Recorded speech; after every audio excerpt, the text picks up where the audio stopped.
नमस्कार विद्यार्थी मित्रों, आज हम हमारी बीकॉम पार्ट 1 की जो कविता है, बीकॉम पार्ट 1 की जो हमारी किताब है जिसका नाम है पलाश, उसके अंतर्गत दी गई जो कविता है स्नेह निर्झर बह गया, जिसके कवि है सूर्यकांत त्रिपाठी निराला जी, उसका आज हम अध्ययन करेंगे। तो निराला जी से हम सभी लोग परिचित हैं। निराला जी हमारे लिए कोई नए नहीं है। जैसे कि हमने पिछले साल भी देखा है कि सूर्यकांत त्रिपाठी की कविता वह तोड़ती पत्थर का हमने अध्ययन किया था, तो हम जानते हैं निराला जी को। फिर भी ये जो कविता है स्नेह निर्झर बह गया है, ये किस काव्य संग्रह से ली गई है इसका हम देखेंगे। तो ये जो कविता है निराला जी की, वो उनका जो एक अणिमा नाम का काव्य संग्रह है उससे ली गई है, जो कि 1943 में प्रकाशित हुआ है। तो इसमें कवि ये बताना चाह रहे हैं कि उनके जीवन की जो कोमलता है वो नष्ट हो गई है, और जो उनके जीवन का एक प्रेम का जो झरना था, कहने का मतलब है जीवन रूपी जो यात्रा है उसमें जो एक प्रेम रूपी झरना था, कहने का मतलब जो उत्साह था वो अब लगभग समाप्त हो गया है, और जो प्रेम का स्रोत था, सोर्स था, वो कवि को ऐसा लग रहा है कि अब सूख गया है, और कवि का जो जीवन है वो एक रेत की माफिक हो गया है, सूखा हुआ, और अब किसी भी तरह से, कहने का मतलब कि किसी भी तरह से कवि के जीवन में कोई उत्साह, कोई उमंग नहीं रही है। तो कवि कह रहे हैं कि स्नेह निर्झर बह गया, रेत ज्यों तन रह गया, आम की यह डाल जो सूखी दिखी, कह रही है अब यहाँ पिक या शिखी। पिक या शिखी कोयल और मोर।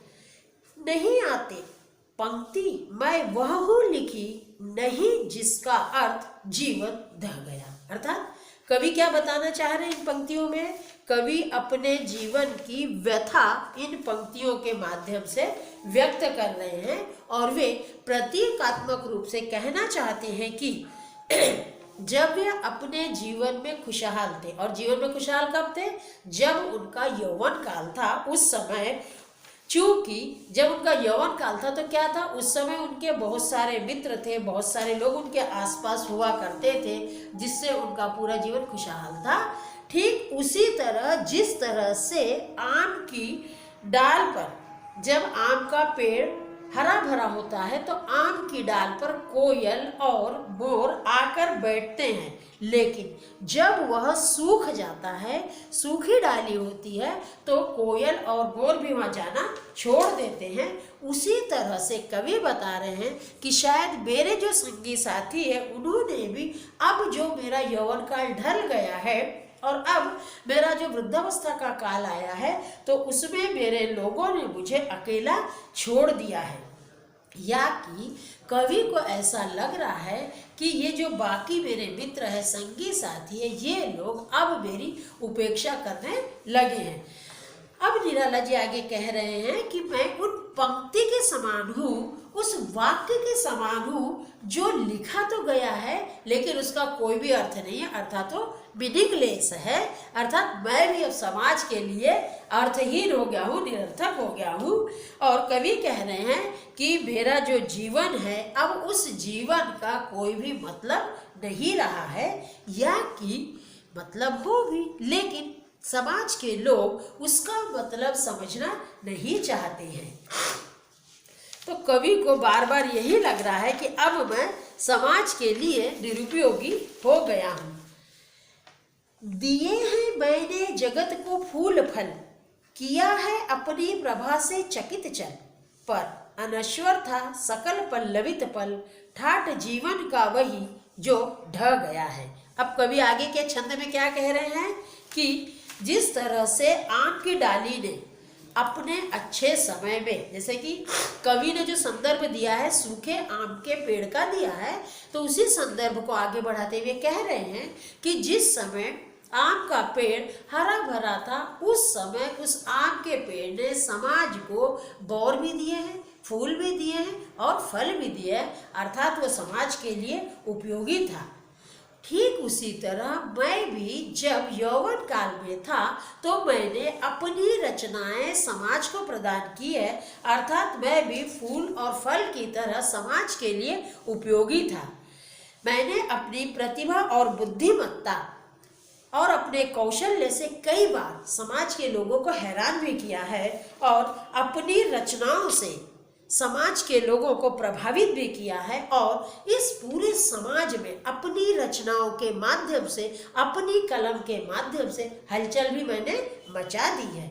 लेकिन अब कवि क्या कह रहे हैं कि मेरे जीवन का जो दौर समृद्धि और प्रसिद्धि से भरा हुआ था, उस समय जब मैंने समाज में हलचल मचा दी थी, मुझे प्रसिद्धि मिल रही थी, मुझे नाम मिल रहा था, तो वो जीवन कैसा था मेरा?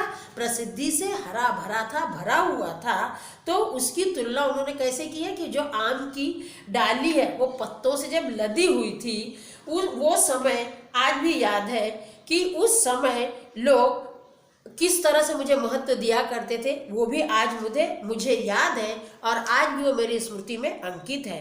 ठीक उसी प्रकार से निराला जी वही संभावनाएं व्यक्त कर रहे हैं और कह रहे हैं कि उन्होंने अपनी प्रतिभा जो संसार को दी है, वह प्रतिभा अमिट है, ये संसार उसे भूल नहीं पाएगा। भले ही उनका वर्तमान जीवन बदहाली में और उपेक्षा में बीत रहा हो। अब कवि क्या कह रहे हैं कि उनका जो समय बीत गया है वह उनके जीवन की सारी शोभा और चमक दमक को नष्ट कर गया है। उनके वर्तमान जीवन में अब कोई आशा, कोई उमंग बाकी नहीं रही है। बीता हुआ जो समय था, उनके जो सारे ठाट बाट थे, वो सारी शोभा लेकर अब वो चला गया है। जिस तरह से कोई इमारत ढह जाती है, उसी तरह से निराला की प्रसिद्धि और खुशहाली की जो इमारत थी वो भी अब ढह चुकी है, अर्थात अब उनका जीवन एकदम नीरस हो चुका है। अब नहीं आती पुलीन पर प्रियतमा। अब प्रियतमा यहाँ पर कोई उनकी प्रेयसी नहीं है। उनकी प्रेयसी कौन है? उनकी अपनी कविता। अब नहीं आती पुलीन पर प्रियतमा, श्याम तृण पर बैठने को निरुपमा। श्याम तृण सूखी हुई घास, बह रही है हृदय पर केवल अमा, मैं अलक्षित हूँ, यही कवि कह गया। अब कवि क्या कह रहे हैं कि अब कोई भी प्रियतमा या प्रेमिका नदी के तट पर उनसे मिलने नहीं आती। अर्थात मैंने पहले ही कहा है कि प्रियतमा का अर्थ यहाँ पर क्या है? कविता से। अर्थात अब कवि के मन में किसी भी तरह के नए विचार, नई भावनाएं, नई रचनाएं या कोई नई प्रेरणा नहीं आ रही है। कवि का मानना है कि वे शारीरिक रूप से इतने कमजोर हो गए हैं, इतने जर्जर हो गए हैं कि अब किसी भी प्रकार का कोई भी नया विचार उन्हें प्रेरित नहीं करता है। कोई भी भावना उनके मन में आशा और उत्साह नहीं ले पा रही है। जिस प्रकार यौवन के दिनों में प्रेमिका अपनी अनोखी भाव भंगिमाओं के साथ गहरी हरी घास पर उनके साथ बैठकर उनकी प्रतीक्षा किया करती थी। जो आया ना, तृण शब्द आया ना हमारे इसमें, सूखी घास उस अर्थ में कहा है, वह उनके साथ बैठा करती थी। क्योंकि क्या है, जब कवि में उत्साह था, उमंग था, तो नए नए विचार, नई नई प्रेरणाएं, नई नई कल्पना आती थी। तो कवि ये कहना चाह रहे हैं कि उस समय वो प्रेयसी मेरे साथ आती थी और हम बैठते थे और हमारी अच्छी अच्छी बातें हुआ करती थी। अर्थात मेरे मन में अच्छी अच्छी कल्पनाएं, विचार आती थी, जो कि मैं लिखता था अपनी लेखनी के माध्यम से और समाज को देता था। समाज में हलचल मचती थी, इसलिए उस समय में समाज के लिए उपयोगी था। लेकिन अब वह समय बीत गया है, अब ऐसी कोई भी घटना मेरे जीवन में नहीं होती है। यह प्रेमिका कविता रूपी प्रेमिका ही है।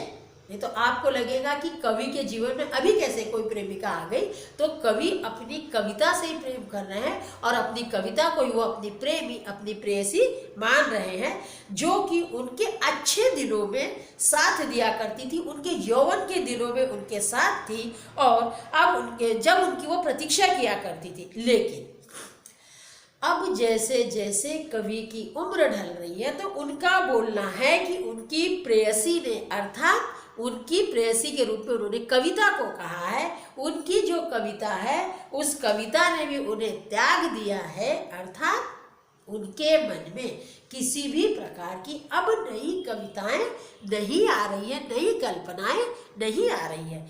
कवि विचार व्यक्त करते हुए आगे कह रहे हैं कि उनके मन पर अब केवल अमावस्या का अंधकार ही रह गया है। यह अंधकार किसी नदी की तरह उनके सारे अस्तित्व को, उनकी कोमलता को अपने साथ बहाकर ले जाना चाहता है। अंत में कवि संसार में केवल इतना ही कहना चाहते हैं कि उन्हें उपेक्षित कर दिया गया है, कोई उनकी परवाह नहीं करता है। अतः उनका जीवन गहरी निराशा और कुंठा में बीत रहा है। इस प्रकार से कवि निराला जी ने स्नेह निर्झर बह गया इस कविता के माध्यम से समाज में किस तरह से, जब हम समाज के लिए उपयोगी होते हैं, महत्व के होते हैं, तो समाज हमें किस तरह से महत्व का स्थान देता है, सम्मान देता है। और जब हम धीरे धीरे समाज के लिए निरुपयोगी होते जाते हैं तो समाज भी हमें, अर्थात समाज के लोग भी हमें किस तरह से उपेक्षित करते हैं, ये कवि ने इस कविता के माध्यम से बताने की कोशिश की है। तो ठीक है, उम्मीद करती हूँ आपको ये कविता समझ में आ गई होगी। धन्यवाद।